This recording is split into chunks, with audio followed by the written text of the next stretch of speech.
झारखंड में सियासी उठापटक के बीच मुख्यमंत्री हेमंत सोरेन को लगातार ईडी की ओर से समन जारी किया जा रहा था। 7वां समन जारी कर दिया गया था और ये कहा गया था कि ईडी की ओर से अल्टीमेटम भी दे दिया गया है और मुख्यमंत्री हेमंत सोरेन को ही जगह डिसाइड करने को कहा है। जहां मुख्यमंत्री हेमंत सोरेन जगह डिसाइड करेंगे, वहीं ईडी के अधिकारी उनसे बयान दर्ज करने के लिए पहुंचेंगे।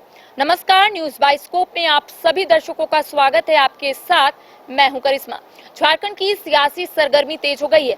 एक ओर जहां गांधी विधानसभा सीट खाली हो गई है, सरफराज अहमद ने इस्तीफा दे दिया और इसको भी लेकर कई कयास लगाए जा रहे हैं। लेकिन इस बीच मुख्यमंत्री हेमंत सोरेन के आवास में महागठबंधन के विधायकों की बैठक रखी गई थी और ये कहा जा रहा था कि शायद उस बैठक में गांधी विधानसभा सीट को लेकर चर्चाएं होंगी। लेकिन जब सब विधायक मीडिया से मुखातिब हो रहे थे तो उनका कहना था कि गांधी विधानसभा सीट को लेकर कोई भी चर्चाएं नहीं हुई है। साथ ही साथ ये भी बातें सामने आ रही थी कि गांधी विधानसभा सीट से कल्पना सोरेन, जो मुख्यमंत्री हेमंत सोरेन की धर्मपत्नी है, वो चुनाव लड़ सकती है। लेकिन कई मंत्री, कई विधायकों ने डिनाई किया। उनका कहना है कि ऐसी कोई भी बात नहीं है। मुख्यमंत्री हेमंत सोरेन मुख्यमंत्री थे, है और रहेंगे। सभी का जो आंसर है वो काफी कॉमन रहा। लेकिन कह सकते हैं कि आने वाले समय में कई चीजें बदल सकती है, क्योंकि एक ओर जहां भारतीय जनता पार्टी लगातार सवाल खड़े कर रही है, उनका कहना है कि आने वाले समय में विधानसभा चुनाव होना है, जिसको लेकर तय भी हो चुका है और कम अवधि बची हुई है और ऐसे में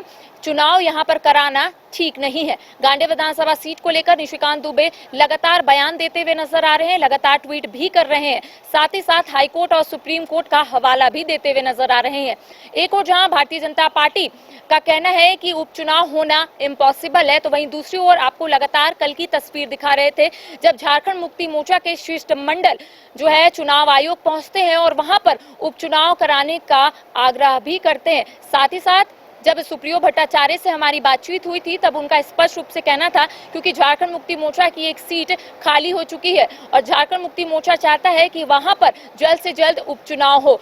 अब इसको भी लेकर झारखंड की सियासी सरगर्मी तेज हो गई है, क्योंकि कहा जा रहा है कि अगर मुख्यमंत्री हेमंत सोरेन इस्तीफा नहीं दे रहे हैं तो गांधी विधानसभा चुनाव में आखिर तमाम जो झारखंड मुक्ति मोर्चा के लोग हैं वो उपचुनाव कराने के लिए क्यों इतना बेताब है। अब तमाम सवाल है, लेकिन सबसे ज्यादा एक सवाल उठ रहा है कि क्या मुख्यमंत्री हेमंत सोरेन की धर्मपत्नी कल्पना सोरेन गांधी विधानसभा से उपचुनाव लड़ेगी। अब ये भी फिलहाल सवाल है, क्योंकि कोई भी विधायक, कोई भी मंत्री इस पर कुछ भी बोलने से पीछे हट रहे हैं। उनका स्पष्ट रूप से कहना है कि ऐसी कोई भी बात नहीं है। मुख्यमंत्री हेमंत सोरेन को सिर्फ डराया जा रहा है, ईडी हो या फिर सीबीआई, लगातार मुख्यमंत्री हेमंत सोरेन को डराया जा रहा है। सेंट्रल एजेंसी से मुख्यमंत्री हेमंत सोरेन को डराया जा रहा है। साथ ही साथ तमाम जो गठबंधन के विधायक हो या फिर मंत्री, उनका स्पष्ट रूप से कहना है कि भारतीय जनता पार्टी सरकार गिराने की साजिश में लगातार नाकाम हो रही है। और ऐसे में जब से 2019 में ये सरकार राज्य की सत्ता में आई है, तब से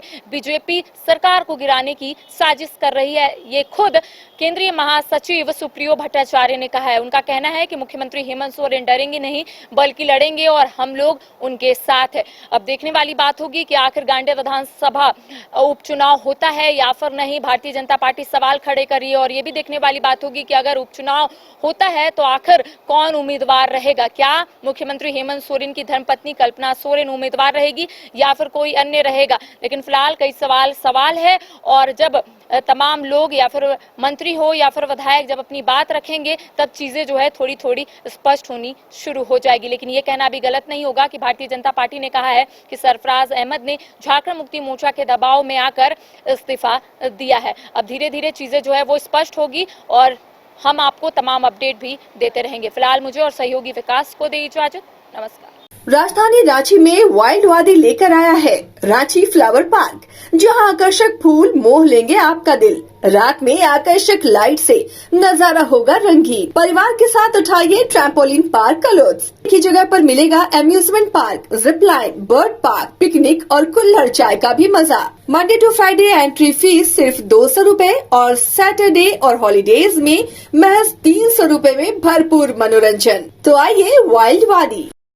घर के लिए ग्रोसरीज की जरूरत हो या चाहिए फल और सब्जी, डेयरी या बेकरी प्रोडक्ट्स चाहिए या beverages, snacks and branded foods चाहिए हो या ब्यूटी प्रोडक्ट्स, अब इनके लिए अलग अलग दुकानों की तलाश हुई खत्म, क्योंकि रांची में खुल गया है केस्टो मार्ट, जो रखे आपका और आपके बजट का ख्याल। हर सामान पर 5% की छूट, होम डिलीवरी की सुविधा भी। आज ही पधारें Kesto mart, one stop solution for every customer's requirements. Call 9153989339.